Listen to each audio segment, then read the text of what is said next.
This is CBN NewsWatch. And thanks for joining us for CBN NewsWatch. I'm Heather Sells. Japan's prime minister has landed in Iran on an unprecedented mission to see if he can somehow help improve critical U.S.-Iran relations, which are keeping tensions high in the Persian Gulf right now. Dale Hurd joins us from the CBN newsroom with more. That's right, Heather. Prime Minister Shinzo Abe is calling for more patience as U.S.-Iran tensions have nearly reached a crisis point.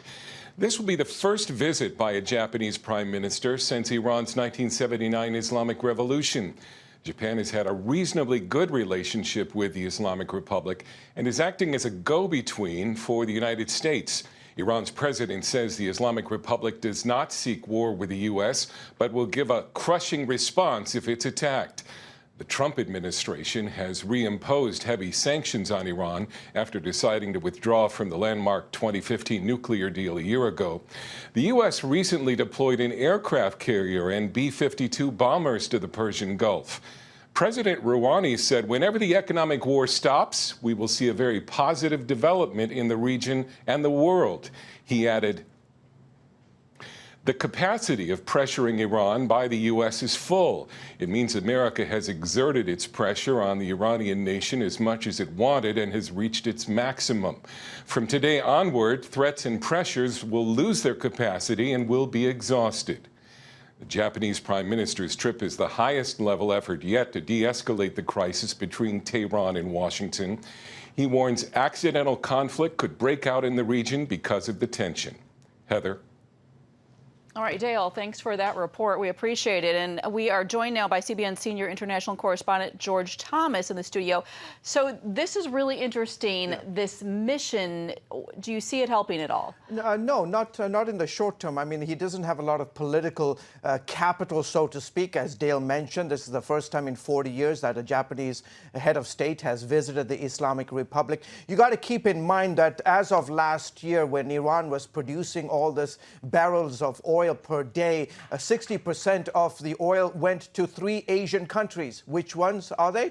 China, Japan, and India. And so clearly these 3 countries want the oil to keep pumping. It is in Japan's interest to see some kind of a resolution. Clearly there's not, the U.S. says it wants to have a talk with the Iranians. The Iranians say there's not going to be no talks until all of these sanctions, these crippling sanctions are lifted, and then you come back to the table, go back to the original nuclear deal. That's not going to happen. Perhaps there could be a sideline meeting when all these heads of state come to the United Nations in September. We'll have to see. Sounds like Japan has some skin in the game there. Yes. So, yeah. All right. Well, we're going to switch gears right now to another situation that we are monitoring, and that is protests in Hong Kong. And the concern there is China's growing power over that city. Today, thousands of people are demonstrating in the streets against a proposed extradition law. That's so, right. George, what can you tell us about what's happening there? Well, it is nighttime right now. It has fallen in Hong Kong, and the situation is relatively calm at the moment. But this was the scene earlier today as young people squared off with police in front of the city's main legislative building. For several days now, Heather, hundreds of thousands of people have taken to the streets of Hong Kong to protest against a proposed extradition law. The bill, if enacted, would allow Hong Kong citizens to be extradited to mainland China. More than 1 million people took to the streets last weekend against the bill. Those who support the extradition bill, Heather, say it's needed to keep Hong Kong from becoming a haven for fugitives.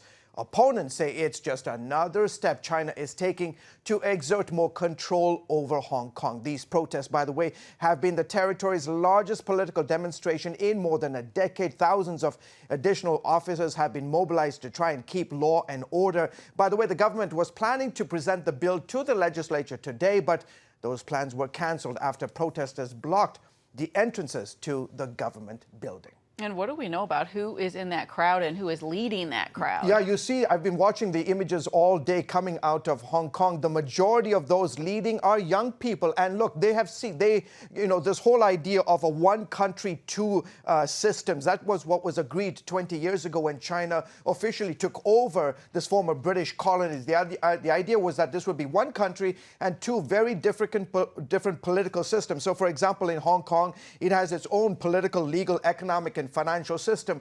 And so the young people say, hey, wait a minute, we don't want Hong Kong to suddenly become Beijing, Shanghai, Guangzhou, Hunan province. They don't want to see Hong Kong to be an extension of mainland China. So they're very, very concerned, very upset that this is happening. And, again, we'll see. Maybe the legislative will, in a couple of hours, they're about 13 hours ahead. Maybe they'll try to push this through. Again, we're not sure.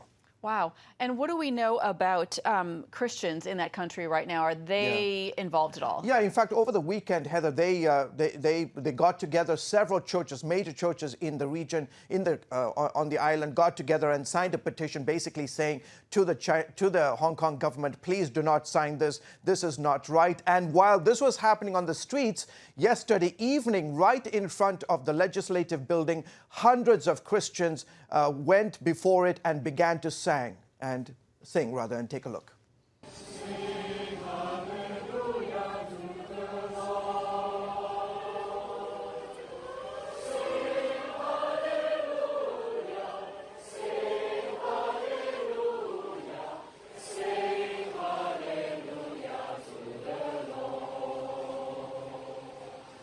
This extradition bill is passed. We are afraid that we will not just be put into jail in Hong Kong, and then you put into jail in mainland China. But as you know, even the jail system in Hong Kong is quite different from mainland China. We do not think that in mainland China we can have a fair trial, and also we have a fair treatment. I'm sure there's religious liberty concerns there, too. Absolutely. So what about the United States? Any public response? Yeah, so Kellyanne Conway said this just a few minutes ago, stepped out of the White House and said they are watching this very closely. Yesterday, the U.S. State Department said they were gravely concerned about this particular extradition law. In fact, this is both bipartisan. Nancy Pelosi said she's concerned about the chilling showcase Beijing's brazen willingness to trample over the law in Hong Kong. So both sides of the aisle are very concerned. All right. Thank you, George. You're welcome. Well, here at home, the House Intelligence Committee is hearing more testimony on Robert Mueller's Russia investigation. It is hearing from two former leaders of the FBI's National Security Branch to testify about counterintelligence implications, and it's meeting behind closed doors with Donald Trump Jr. The top Republican on the panel, California Representative Devin Nunes, says Wednesday's hearing is part of, quote, endless hysteria by Democrats and the media, and calls Mueller's report a shoddy political hit piece. Well, this week, the country's largest Protestant denomination is holding its annual meeting, and some tough topics are on the table at the Southern Baptist Convention, including sexual abuse and racism. Yesterday, the SBC voted on several constitutional amendments. One allows it to remove churches that mishandle or cover up sexual abuse cases. Another would allow the denomination to remove churches that affirm or endorse racism. We're joined right now from the meeting in Birmingham by Dr. Russell Moore, the president of the Southern Baptist Ethics and Religious Liberty Commission. Let's talk first of all about the amendment on abuse, and some abuse survivors are afraid it won't really make a difference. How significant do you think it will be in tackling this whole issue of sexual abuse in the church? Well, I think it's a very significant move because the amendment is combined with a process with the Standing Committee on Credentials. So what the first amendment that was adopted does is explicitly state abuse as a category for disfellowshipping a congregation. So a congregation that refuses to deal in a just way with abuse or deals unjustly with those who have been abused would be a congregation that could be disfellowshipped. That's explicitly stated. And then the convention adopted a process that has accountability and transparency to deal with those situations. So I think it was a milestone moment. And what was impressive to me is not only that these measures were taken, but that they were taken overwhelmingly. It was hard to see a no vote in the convention hall.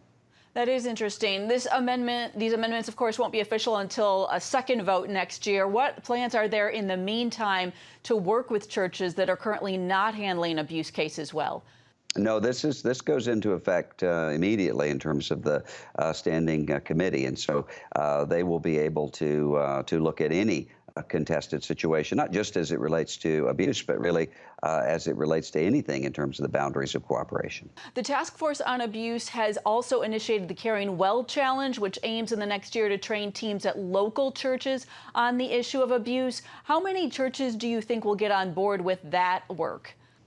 I think very many. We've been overwhelmed by the number of churches who are signing up for the Caring Well Challenge to be involved in terms of prevention, in terms of best practices on reporting, and also in terms of caring for those who have been through abuse. And so the response has been very, very strong. I'm really encouraged, and part of that is because there seems to be a culture change. It used to be when I would bring up this issue, people would assume, well, abuse is something that happens somewhere where we don't know the people. We know everybody in our congregation. I think that illusion has been lifted. And so there's a sense of weightiness and gravity at the church level. And that's one of the reasons why there's been such a strong response right now.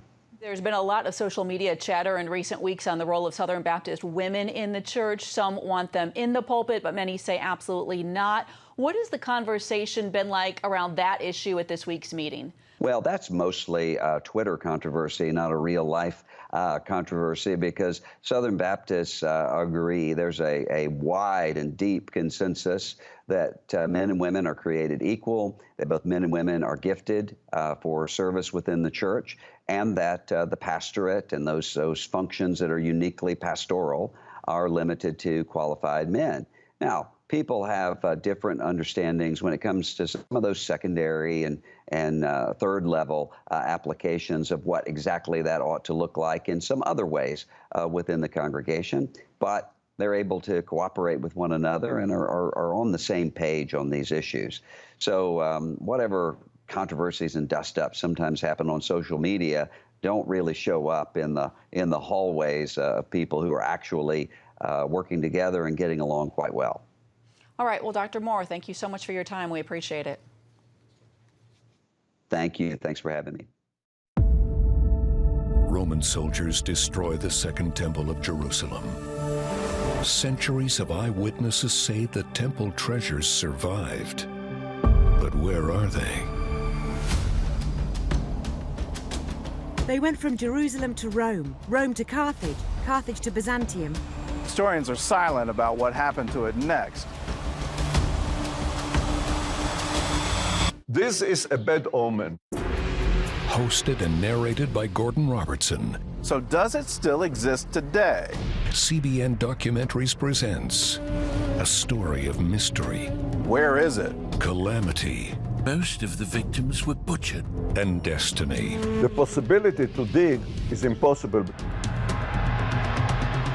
Take a journey to find Treasures of the Second Temple, a CBN Documentaries presentation, coming July 8th.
Young people, millennials, are flocking to church. It's not an exaggeration to say that we love to meet them and that we love to know their stories.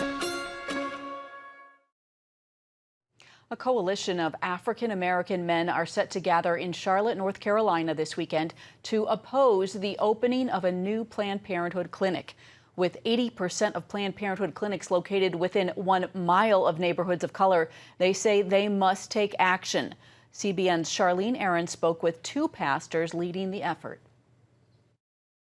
Well, Kevrick, first of all, tell us about the new clinic Planned Parenthood is set to open there in Charlotte, North Carolina. Over 10,000 square feet, 2 stories, really in what's a historic African-American neighborhood, one of the first ones that was actually established in Charlotte, in Cherry.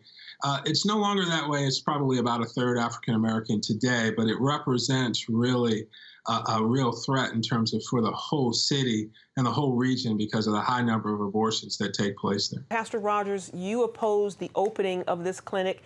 Tell us about that. It's genocide in our community when abortion rates are going down across the population, except for Black people. Any, in my opinion, African-American pastor that does not care about this really needs to do a heart check. You know, Jesus called us to care about these kinds of moral issues, and the life of the unborn is the top, in my opinion, moral issue of this day. So we can't sit back and allow this to just set up in our community with absolutely no pushback. What response have you received from the Black community about the clinic, Kevrick? Well, many of them are frankly surprised because the clinic came in kind of dubious, in a dubious way. It came in, Planned Parenthood came in with a shell company, not telling anyone that it's Planned Parenthood. And they've been planning this, frankly, for years. So many folks are actually surprised about it. But I think what they're really surprised about is the high number of abortions that take place in Mecklenburg County. Among Mecklenburg County residents, 54% of all the abortions are taking place among Black women. And we're only 30% of the population. And then across the state of North Carolina, it's 45% of all the abortions are performed on Black women when we're only 21% of the population. So it's really a surprising number. We've seen just an overwhelming support from African-American churches here to say, hey, we're rising up and saying we've got to do something different. And tell us about the number of people you're expecting to be out there with you on Saturday and what you guys hope comes from the event. Well, because of Pastor Rogers, his leadership, and many great pastors here in the region, we've been able to connect with over 30 ministries. Here in Charlotte, we're expecting somewhere in the neighborhood of 200 to 300 people that will be out there. There certainly will be over 150 Black men that will be there standing strong. Right. And the second message is we intend to be there every week, frankly, in some form or fashion. When this clinic opens, to tell women that there is another way. There are alternatives for them other than going to a place that will end a life. And there are opportunities and House of Refuge in the city that can help people, and clinics across this region that can help women as well. Amen. And Pastor Rogers, your last word? Well, my last word is clear. You know, we are assigned to hold up the standards of Christ in these last days. And I really do believe Hosea 4:6 was right when it said, our people are literally destroyed because of a lack of knowledge. And I think when we don't have knowledge of what's going on right underneath our nose, we are at our own demise. So I'm believing for God to show himself strong. I'm believing for people in our community and across this nation to begin to believe and know that Jesus was right when he said that he came, watch this, that we might have life. Thank you so much for your time. God bless you. Thanks for having me. Thank you. Illinois Governor J.B. Pritzker signed a new late-term abortion bill into law today. It strips all rights from unborn children, changes the definition of the viability of a fetus, and legalizes abortions through all 9 months of pregnancy right up until birth. Illinois' Right to Life Action responded to the signing, saying the governor doesn't care what the people of Illinois want, nor does he care that abortion takes a human life. Stay with us. We'll be right back. Introducing the CBN Bible from CBN.com. Now, an easier way to study the Bible and grow in your faith. Highlight your favorite verse. Read separate versions at a glance. Click and read a commentary. Or cross-reference your favorite verse using the Strong's Concordance. All the right tools to study the Bible. All in one place. The CBN Bible, available at cbn.com/Bible or the iTunes App Store. It has the power to influence weight loss, boost your immune system, and improve brain function. We've seen an explosion of data on the role of the gut microbiome in health. The free Build a Better Gut booklet reveals the latest information about the gut microbiome. You'll discover how your gut affects the rest of your health. The gut microbiome has been linked to depression and cancer and heart disease. Learn how to build a stronger, healthier gut. The microbiome, if it's in good composition, are really protecting us all the time from more invasive things. Get the Build a Better Gut booklet, free from the Christian Broadcasting Network. Call 1-800-700-7000 or go to cbn.com/buildabettergut. You need to make sure that your microbes are working with you, not against you. And if you order online, you'll get immediate access to the Build a Better Gut series, a digital copy of the booklet, and related bonus material. Build a Better Gut today. Call 1-800-700-7000 or go to cbn.com/buildabettergut for your free copy. Here, we're committed to a heritage of rigorous scholarship dating back over 1,000 years. And to a faith tradition dating back 1,000 more. This is how we create a culture of inquiry where no topic is off limits. And a culture of hope. Anything's possible! It's Christian leadership. And it's changing the world for the better. It's higher learning. It's greater knowing. It's what makes us whole. It's what makes us regent. The crisis in Venezuela is so bad that people have to choose between staying and possibly starving, or leaving and possibly dying. Many have decided to take their chances on the roads out of their country. The journey is hot, long, and dangerous, and so CBN's Operation Blessing is providing these refugees with much-needed supplies and medical care. Take a look. This is the highway that thousands of Venezuelan refugees are walking every day as they flee the humanitarian crisis in their country. To get to this point, they have walked 3 days, facing the blazing sun. They're exhausted, dehydrated, and in need of food and basic medical attention. For many of them, the long journey continues into Ecuador, Peru, and as far as Argentina. I thought it would be easier. I thought it wouldn't hurt this much to see my daughters and my mom in such conditions. One of the first nights we spent in the shelter, my mom had an awful night. She asked us to just leave her there in the shelter we found. She had an stomach issue, and we had to use all the diapers we had for my youngest daughter. Anyway, we have all come as a group, walking, and we haven't split up. Operation Blessing is strategically positioned to meet and aid Venezuelan refugees along the way. We have set up water filtration systems in key locations along the route and medical tents to treat those suffering from dehydration, respiratory and stomach infections, blood pressure problems, and other ailments inflicted by the journey. Thank you, Operation Blessings, for the support you have given to the Venezuelans who came on this road with the same destination, with the same need. It is truly a big help. We are very grateful.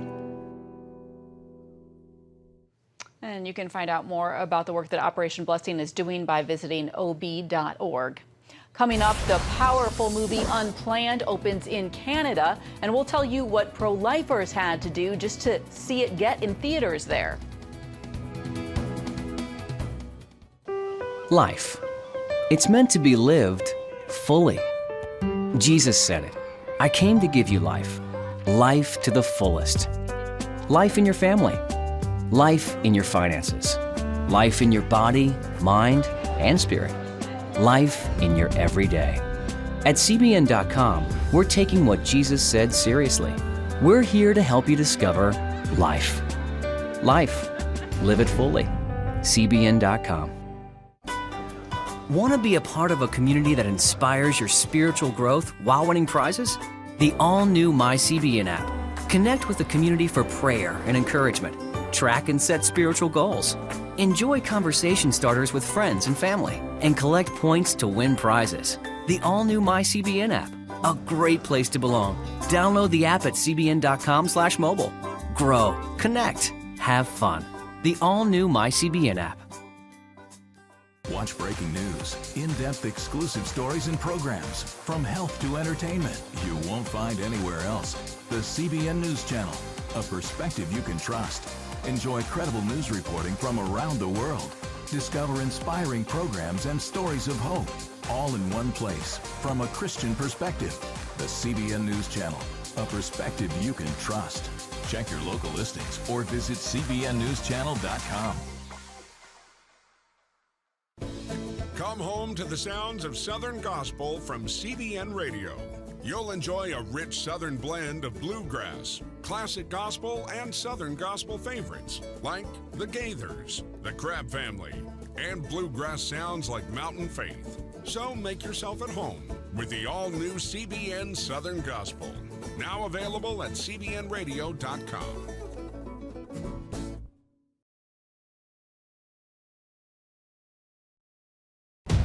Prophecy thousands of years old. We were called to be a light to the world. Being fulfilled today. Discover how. Get to life. Call 1-800-700-7000. We consider it our duty to reach out and help others around the world. For a gift of $10 or more, you can own the acclaimed CBN documentary To Life. Just call 1-800-700-7000 or log on to cbn.com. To treat a human, no matter what he is, which religious he have, which color he is. This is what I'm doing. See how the people of Israel are fulfilling prophecy. History is being written, and I want to be a part of it. By sharing their knowledge. In Africa, in Asia, in South America, in East Europe. And their love. This is how we work. This is us. Get to life. Call 1-800-700-7000 or log on to cbn.com. The pro-life movie and box office success Unplanned is opening across Canada today. Canadians who wanted to see the movie released there actually had to petition and boycott to make it happen. It will play in theaters and at other venues across the country. Unplanned is the story of former Planned Parenthood director Abby Johnson walking away from the abortion industry and joining the fight for life. It received a lot of pushback by the entertainment industry, and despite an R rating, it became a box office hit, was #4 in its opening weekend and made over $18 million. Well, NBA superstar Steph Curry takes on a new role as producer with the untold story of the victims and survivors of the Charleston church shooting in a movie called Emmanuel. Here's a sneak peek from Studio 5.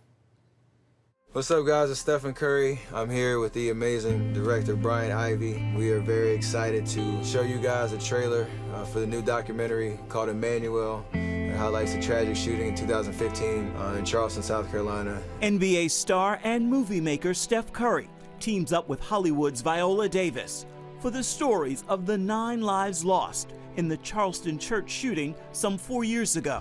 A white man who wanted to start a race war came to a very historic African-American church to kill black people, and that is what happened in our city.